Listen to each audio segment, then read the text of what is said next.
He cumplido con la petición que me hicieron en Damasco de que compusiera una obra sobre el literato más ilustre de Granada, el doble visir y gran polígrafo Ibn al-Jatib. La he titulado Bocanada del perfume de la fresca rama de Al-Ándalus y mención de su visir Lisan al-Din Ibn al-Jatib. Sin duda, se convertirá en referencia fundamental para conocer el brillante pasado islámico de toda Al-Ándalus, pues he utilizado los muchísimos manuscritos andalusíes que tengo en mi biblioteca.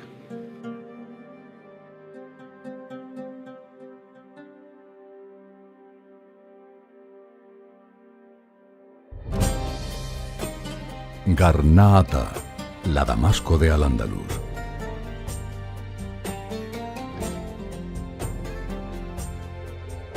Granada era conocida como la Damasco de Al-Ándalus, entre otras razones por su vega. Ya el historiador y geógrafo cordobés del califato omeya Al-Razi, hablando de la vega de Granada, afirmaba: «No se parece a ningún llano de la tierra, ni en bondad ni en excelencia, excepto a la Guta, que es la vega de Damasco». El poeta valenciano Ibn Jubair, que vivió en Granada y visitó Damasco, compuso estos versos: «Oh Damasco del occidente, hete aquí que la superas. Debajo de ti fluyen los ríos, mientras que Damasco se inclina hacia ellos». Aunque algunos autores, como Al-Idrisi, el mayor geógrafo árabe de todos los tiempos, consideren que Granada fue fundada durante la caída del califato omeya, la realidad es que había sido poblada anteriormente, mucho antes de la llegada de los árabes a la península ibérica. Ya durante la conquista de Al-Ándalus, es mencionada como Garnata al-Yahud, la Granada de los judíos, por abundar en ella. Como estos se encontraban oprimidos por las autoridades cristianas, ayudaron a las tropas árabes a dominar el territorio. En los 2 primeros años de la conquista pasaron a Al-Ándalus buen número de tropas, bereberes primero y árabes después. Pero fue 30 años más tarde cuando entró el mayor volumen de ejércitos, los llamados yundíes. Estas huestes fueron conocidas como samiyún, árabes de la Siria histórica, para distinguirlos de los establecidos anteriormente, que fueron llamados baladiyún, locales. Las nuevas tropas, muy cuantiosas, se hicieron con el control de Córdoba. Muy poco después, un nuevo gobernador, Abul Jatar Husam ibn Dirar al-Kalbi, enviado al Andalus para apaciguar los continuos disturbios, tomó una importante decisión: dispersar a las tropas árabes por distintas circunscripciones administrativas o coras. El de Damasco fue establecido en la cora de Elvira, Granada. Por ello no fue casual que cuando desembarcó en la península ibérica el omeya Abderrahman ibn Muawiyah, huido de Siria al asesinar los abasíes a su clan, eligiera hacerlo en las costas granadinas una noche de luna nueva para pasar desapercibido y encontrarse primero con sus partidarios. Con el apoyo de estos pudo hacerse con el control de Córdoba y fundó así lo que a la postre fue la brillante dinastía omeya de Al-Ándalus. Los omeyas habían gobernado el ya extenso imperio islámico desde Damasco durante casi un siglo. La dinastía omeya andalusí mantuvo una especial relación con este territorio donde estaban asentados gran parte de los mawali o clientes omeyas. Baste mencionar que cuando tras la grave crisis del emirato a finales del siglo IX, el nuevo emir Abderrahman III se propuso recuperar el control efectivo de Al-Ándalus, comenzó precisamente por la cora de Elvira, por pensar que les serían más fáciles de dominar, como así fue. Y también puso este territorio bajo la jurisdicción de su hijo y heredero Al-Hakam, nombrando este a sus gobernadores como si fuera un príncipe de Elvira, para después asumir el poder absoluto de Al-Ándalus. En el año 1013, al comienzo de la Fitna, guerra civil, las tropas bereberes que el Hajib al-Mansur, el primer ministro Almanzor, había introducido en Al-Ándalus, entraron en Córdoba y la saquearon, con Suleimán al-Musta'ín a la cabeza. el nuevo califa omeya procedió al reparto del territorio entre los jefes bereberes. El núcleo de Elvira Granada se lo entregó a los Banú Siri ibn Manad, de los Sinjaya. Elvira, al igual que Medina Azahara y otras ciudades como Pechina, fueron destruidas durante la fitna que puso fin al califato omeya y su población se trasladó a Granada a 6 millas de ella, con lo cual ésta inició un gran desarrollo. Fue entonces, durante la época de Taifas, con el gobierno de los ziríes, cuando Granada comenzó a tomar especial protagonismo. Esta dinastía bereber fortificó la ciudad y se apoyó en visires judíos hasta que se produjo una atroz matanza de estos. Durante esta época, Granada no brilló en el ámbito cultural, pues muchos poetas granadinos se marcharon a otros territorios. Cuando en el 1090 los almorávides decidieron adueñarse de Al-Ándalus, se dirigieron primero contra la taifa de Granada, seguramente porque sus gobernantes eran bereberes, como ellos, y no árabes. El rey Abdalá ibn Bulukin no tardó en entregar su reino y fue llevado preso a Ahmad, al sur de Marrakech, donde acabó sus días. La dominación almorávide de la ciudad se prolongó durante poco más de medio siglo. A partir del año 1144 comenzaron las sublevaciones contra los almorávides en Al-Ándalus, encabezadas generalmente por los cadíes de las principales ciudades. En Granada fue Abul Hasan ibn Adha quien gobernó, aunque durante un corto periodo. Tras diversas alternativas de poder, Granada se incorporó al imperio almohade. Durante este periodo, la ciudad continuó su crecimiento urbano y despegó en el ámbito cultural. Pero fue sobre todo con la dinastía nazarí establecida en Granada desde el año 1238 cuando este territorio alcanzó su mejor época. La ciudad, que era la sede del poder y trono del último reino musulmán de Al-Ándalus, experimentó su mayor crecimiento al acoger a numerosos refugiados de otras regiones de Al-Ándalus tras la caída de ciudades tan emblemáticas como Córdoba y Sevilla. A la dinastía de los Banú Nasr, también conocidos como Banul Ahmar, debemos monumentos tan emblemáticos como la Alhambra, una de las grandes joyas del arte islámico. La Alhambra es un libro abierto escrito en árabe, una arquitectura parlante que se dirige directamente a quien sabe escucharla. Inscripciones dinásticas de los sultanes constructores, votivas con buenos deseos, coránicas y poéticas se alternan y recubren los espacios entrelazándose con decoración vegetal y geométrica con efecto espejo numerosísimas veces. Con frecuencia en sus bellas yeserías se trazan perfectos versos y elegantes inscripciones. La arquitectura se muestra como una novia engalanada al servicio del sultán. Aparte de en yeserías, los epígrafes también discurren en mármoles, maderas y azulejos. La mayor cumbre de la Alhambra es sin duda el Salón de Comares, con la representación de los 7 cielos islámicos policromados y con un marcado simbolismo. La azora de la soberanía divina Surat al-Mulk discurre como apoyo de la representación de los 7 cielos.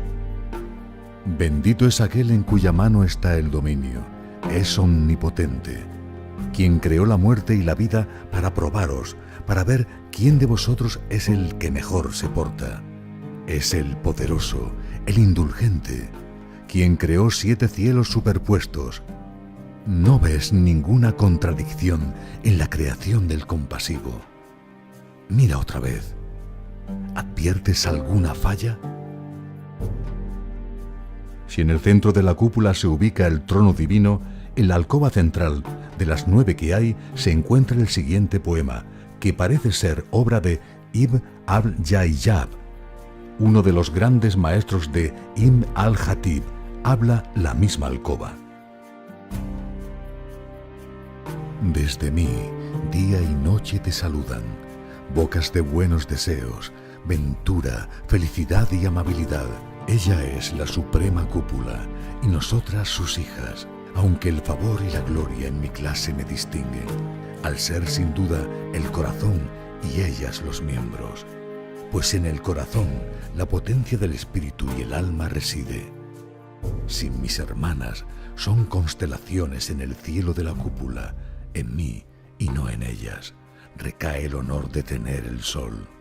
Mi señor Yusuf, el sustentado por Dios, nos vistió con ropas de dignidad e indudable distinción y me convirtió en trono del reino, sustentándose su grandeza gracias a la luz, el asiento y el trono. Así pues, en esta alcoba estaría el trono del sultán Abul Hajjaj Yusuf, su constructor. Salas singulares junto con jardines llenan la Alhambra. Vistas únicas de la ciudad de la Alhambra, con gran protagonismo de los dos grandes emires constructores, Yusuf I y su hijo Muhammad V, cuyos reinados coinciden con la época de Ibn al-Hatib, quien trabajó para ambos sultanes. Ibn Samrak, discípulo de Ibn al-Hatib y uno de los artífices de su asesinato, y que acabó él mismo también asesinado, es el gran poeta de la Alhambra, y de él he recogido su biografía y numerosos poemas en mi libro. A Muhammad V le dedicó, entre otros muchos, estos versos. Te envidia el sol del horizonte, oh monarca de la grandeza, pues su rostro al atardecer palidece. Oh tú, quien cuando soplan las brisas de su loa, el almizcle y el ámbar envidian su fragancia.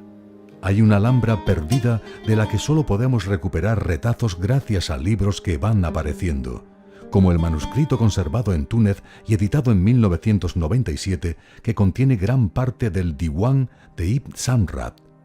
Gracias a él conocemos los poemas inscritos en las tacas en la puerta de la estancia, posiblemente hacia la sala derribada al construirse el palacio de Carlos V. Este es el radiante paraíso de la felicidad, al que ningún morador abandona. Mis figuras, las flores de mi jardín parecen, y mi blancura la faz de la mañana remeda. Mis arcos se inclinan sobre los jarrones, agua fresca y cristalina demandando. Pese a que haya quien diga que el nombre de Al-Janra, femenino de Ahmar, remita a los nazaríes, los Banu Ahmar no es así, pues ya se menciona la Alhambra varios siglos atrás, a finales del siglo IX. El nombre de Granata o Garnata responde al color granate, por lo que el apelativo de Al-Janra, la roja, hispanizada en la Alhambra y que ha quedado para su principal monumento, no es sino su traducción al árabe. El desarrollo de las ciencias y las letras tuvieron el apoyo oficial que se plasmó en la fundación en 1349, durante el gobierno del sultán Yusuf I de la Madrasa Granadina, institución de enseñanza superior que hoy pertenece a la Universidad de Granada. Unos años más tarde, en el 1367, en el transcurso del sultanato del hijo de Yusuf I, Muhammad V abrió sus puertas para atender a los enfermos, el Maristán, antecedente de los hospitales modernos. El siglo XIV fue sin duda una época de gran esplendor, de la que dio cuenta el autor árabe granadino más importante al que al-Makari dedicó su célebre Nafhatib, Lisan Nadin in al-Hatib. Mi antepasado, Abu Abdallah al-Makari, viajó desde Tremecén a Granada y allí enseñó en su madrasa. Ibn al-Hatib fue uno de sus discípulos. En su compañía y la del magrebí Abu Ali al-Sawawi visitaron la Rabitat al-Okab o Rábita del Águila. Se trata de la actual ermita de los Tres Juanes, en el municipio de Atarfe, en la Sierra de Elvira. Ibn al-Hatib nació en Loja en 1313. Fue toda una personalidad de gran talla, no solo intelectual, sino también política. Mantuvo relaciones de amistad y de odio con las más influyentes figuras del siglo XIV. Ávido de saber y de poder, de pluma ágil, afilada, sutil y endiabladamente alambicada, escribió unas 70 obras sobre los más variados temas. Versan de lo divino y de lo humano, de ciencias y de letras, si bien destacó en el campo de la historia, especialmente de Granada. Es una fuente de información fundamental para conocer la ciudad y su historia, en particular su diccionario biográfico Al-Ihata fi Tarikh Garnata, la información completa acerca de la historia de Granada, al que antepuso una extensa introducción con detallada información geográfica. Comenzó como secretario y se convirtió en jefe de la Cancillería nazarí y en doble visir. Fue llamado el de las dos vidas por el insomnio que padecía, que hacía que parte de su amplia y variada producción la escribiera en vigilia. Hubo de exiliarse 2 veces al Magreb, la primera dentro del séquito de Muhammad V, cuando éste fue depuesto en 1359 hasta 1362, y la segunda y definitiva en 1371. La añoranza que sintió por su tierra natal fue muy fuerte, esa misma tierra que tantas veces había descrito. Dedicó infinidad de páginas a su querida Granada, describiéndola especialmente en su Ihata, donde insertó estos versos. Una ciudad que se rodea de vergeles es como una cara bonita, y los jardines son sus aladares. Diríase que el río es muñeca de la doncella y que sus recios puentes son los brazaletes. Ibn al-Jatib, en su Ihata, también se refiere a la copiosa producción de trigo, cebada y lino en su extensa vega, y, por supuesto, también a su río, y así dice con gran lirismo: el río de Granada es uno de los galardones de esta capital. Sus aguas son las lágrimas de la nieve que se funde y la saliva del hielo, y su cauce va sobre guijarros preciosos, junto a la vegetación y a las sombras que lo envuelven, recorriendo los límites de la ciudad desde el mediodía al ocaso y pasando entre los altos y elevados palacios del Najd y eminentes collados. Asimismo destaca Ibn al-Jatib la excelente situación de Granada. Por ser región vecina a la costa, es mercado de frutos tempranos, meta de comerciantes y un estribo para llevar la guerra por el mar. Por ser lugar situado enfrente de las montañas donde se dan los frutos tardíos, es un desván para guardar las provisiones. Por estar detrás de la campiña y al costado de las Barajilat, parcelas, es un mar de mares de trigo y una mina de semillas excelentes. Y por tener a Sulair, que es Sierra Nevada, una de las montañas más renombradas de la tierra, donde cae la nieve en invierno y se mantiene en verano, a tan solo 2 leguas al sur de Granada, y donde nacen 36 caudalosos ríos que alumbran las fuentes que hay en su pie. El aire de la ciudad es saludable. Corren las aguas por sus plazas y arrabales, abundan las huertas y los jardines, y son frondosos los árboles. Granada estuvo encuadrada en la Cora de Elvira. Sobre ella decía el célebre historiador y geógrafo Al-Razi en el siglo X: en la Cora de Elvira está la ciudad de Granada, la más antigua de la misma y también la más importante. La atraviesa el río Darro, que nace en las montañas de Sierra Nevada. De este río se sacan pepitas de oro. En la Cora de Elvira durante mucho tiempo estuvieron las ciudades de Pechina y Almería. También Priego y Alcalá la Real, hoy en las provincias de Córdoba y Jaén, formaron parte de la Cora de Elvira. En cambio, Baza pertenecía entonces a Jaén. Granada, desde una posición central en el sudeste peninsular, estaba bien comunicada con otras importantes ciudades: Córdoba, Málaga, Jaén, Guadix, y desde allí el camino se bifurcaba hacia Almería o hacia Murcia. Entre los distritos de Granada destaca Guadix, noble ciudad rodeada de jardines y ríos, cuyos habitantes destacaron por la literatura y la poesía. Cerca de Guadix se encuentra el castillo de Graena, célebre entonces por sus manzanas.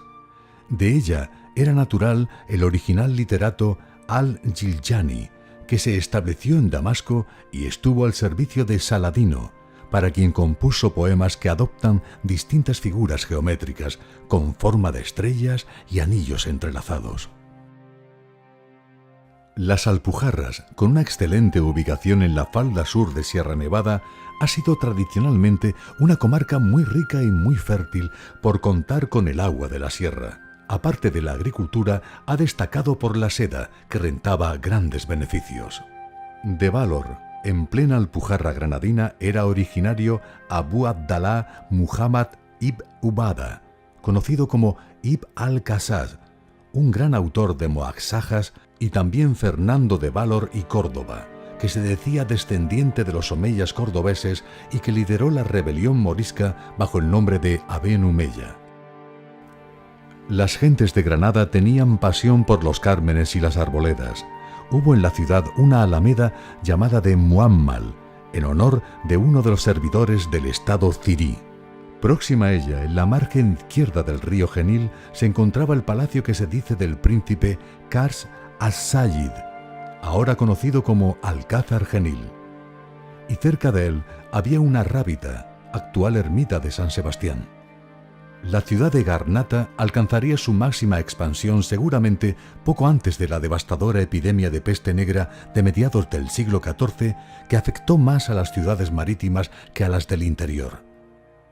De esa época disponemos del testimonio del egipcio al-Umari, quien contabiliza en sus Masalik al-Absar 13 puertas que daban acceso a la ciudad.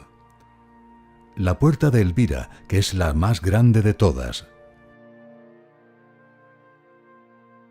Del Cújul, del Molino, de Almurdi, del Corro, de la Rambla Vivarrambla, de los curtidores, de los ladrilleros, de los alfareros, del barranco, de los tableros, de los estandartes y Munaita de Al-Unaidar.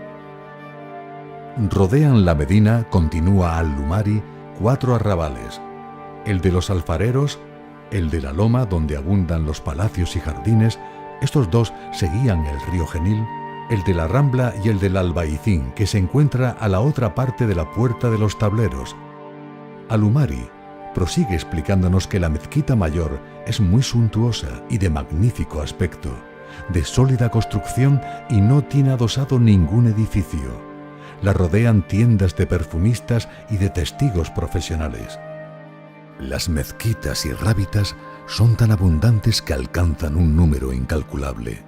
El río Darro, que penetra por la Puerta de los Tableros, divide a la ciudad en 2 mitades, y ya dentro de su recinto se aprovecha el agua para mover los molinos.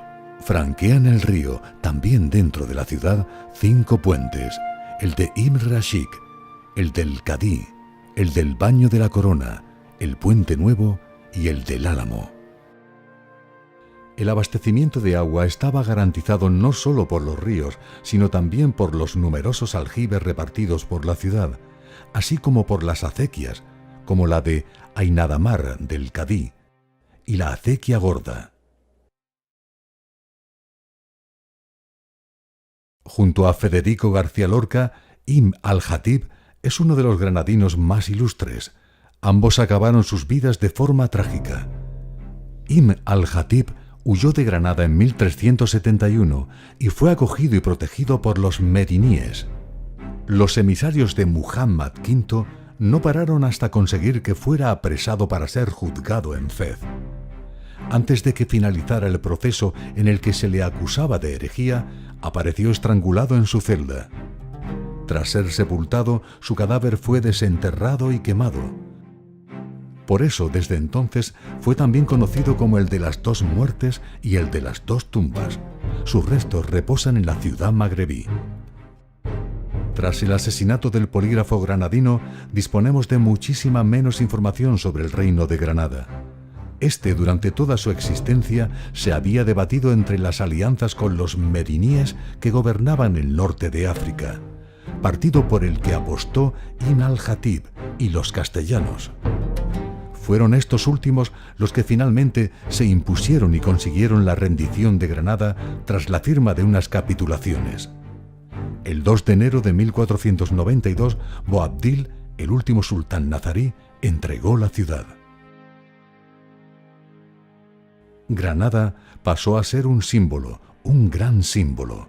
No en vano, los reyes católicos la eligieron como lugar de enterramiento.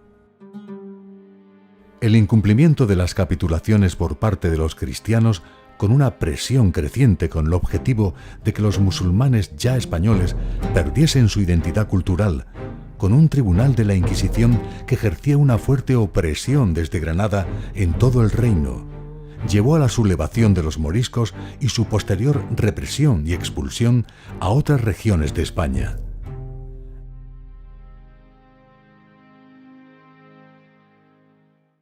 Granada, hoy en día, es una ciudad cosmopolita como lo fue en la Baja Edad Media. Te invita a establecerte en ella o al menos a visitarla.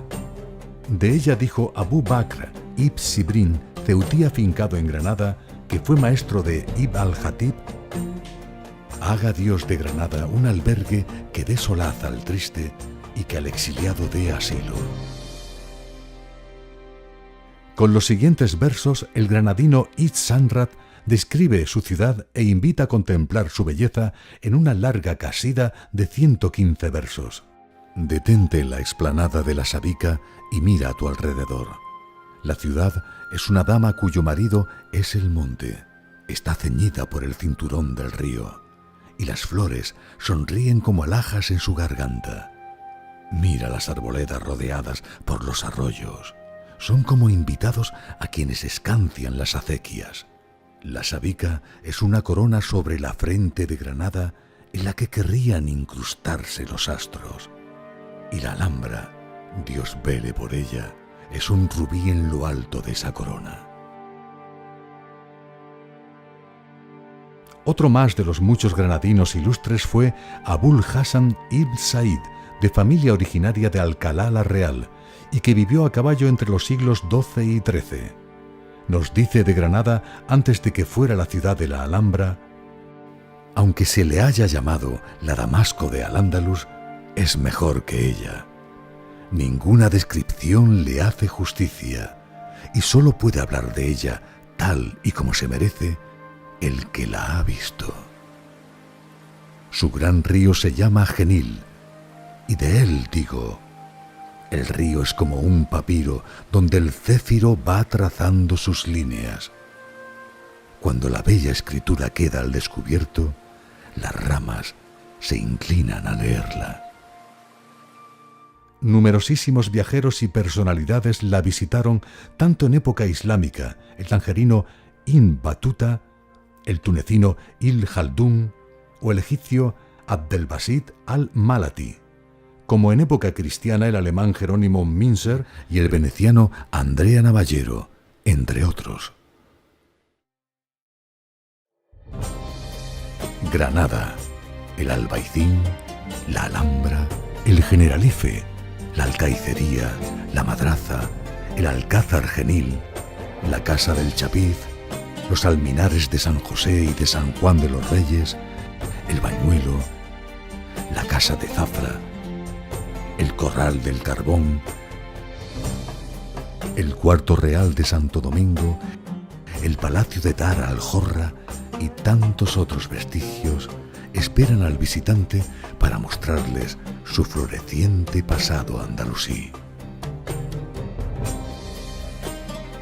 ¿Cómo me gustaría viajar a Granada, como hizo mi antepasado en la época de Ibn al-Hatib, y conocer la ciudad de la Alhambra? Es un deseo que el Todopoderoso algún día me podría conceder, inshallah.